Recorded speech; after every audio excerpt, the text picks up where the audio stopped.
नमस्कार दोस्तों, हमारे इस चैनल पर आप सभी का स्वागत है। अगर आप भी भगवान श्री कृष्ण के भक्त हैं, तो कमेंट में जय श्री कृष्ण जरूर लिखें। आशा करते हैं आपको वीडियो पसंद आएगी। तो चलिए शुरू करते हैं। ऐसी कौन सी स्त्री जो बिना माँ के पैदा हुई, जानिए। बहुत ही रहस्यमय है जो रामायण से लिया गया है।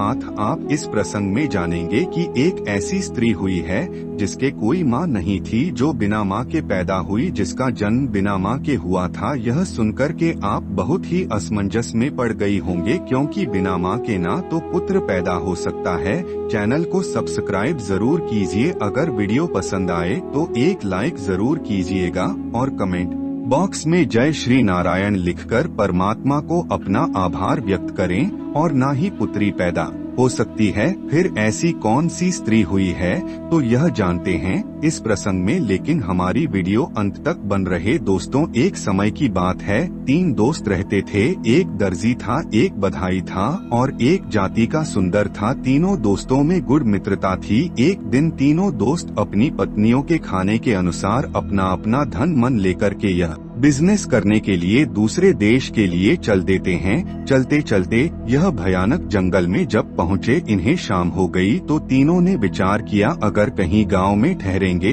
तो हमारे यह माल को हड़प लगा। ऐसा करते हैं, यह एक महात्मा जी का आश्रम है और इसी आश्रम पर रात गुजारते हैं। तीनों दोस्त इस आश्रम पर रात गुजारने के लिए ठहर गए। तीनों लोगों ने सलाह मिलाई, 3-3 घंटे दोनों लोग जागे, रात कट जाएगी। अगर एक साथ तीनों लोग सो गए तो यह हमारा तुम्हारा सारा माल कर ले जाएंगे। बधाई कहने लगा, सर्वप्रथम मैं जाग रहा हूँ और आप भैया दोनों लोग सो जाओ। दर्जी सुंदर सो गए, बधाई जैन लगा।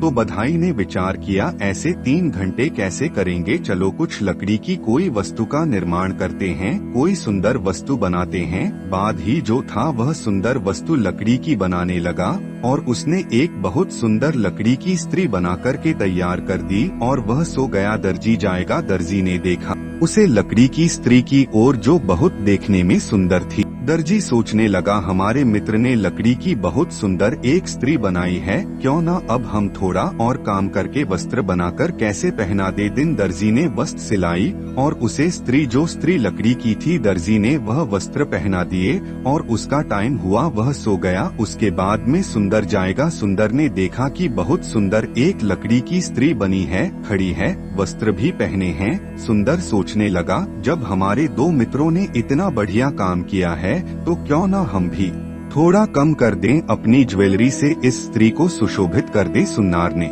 ज्वेलरी निकाली और उसे लकड़ी को ज्वेलरी पहना दी। अब तो दूर से जब देखे थे तो बहुत सुंदर स्त्री जैसी नजर आती थी, लेकिन वह लकड़ी की स्त्री थी। तीनों ने अपना काम किया। उसके बाद में सुंदर भी थोड़ा सो गया। इधर भगवान शंकर जी आए। शंकर जी ने जब वह सुंदर लकड़ी की स्त्री देखी, जो वस्त्र भी पहने हैं, ज्वेलरी भी पहने हैं, तो शंकर जी समझ गए इन तीनों कारीगरियों की कारीगरी है, जो तीनों मित्र हैं। अब इसमें क्यों न हम थोड़ी जान डाल दें। तो शंकर जी ने उसमें प्राण डाल दिए और वह एक सचमुच की स्त्री तैयार कर दी। इधर तीनों दोस्त जब जगह उन्होंने जब वह सुंदर स्त्री देखी तो सोचने लगे, अरे बड़ी बा, यह तो एक सुंदर स्त्री हो। और तीनों बोलने लगे कि मैं शादी करूँगा। इधर शंकर जी बोले और शंकर जी बोले, यह एक है और तुम 3 और तुम इससे शादी करोगे तो पाप लगेगा तुम्हें, क्योंकि इस स्त्री को बनाने वाला उसका पति नहीं लगता, उसका पिता लगता है। तो तीनों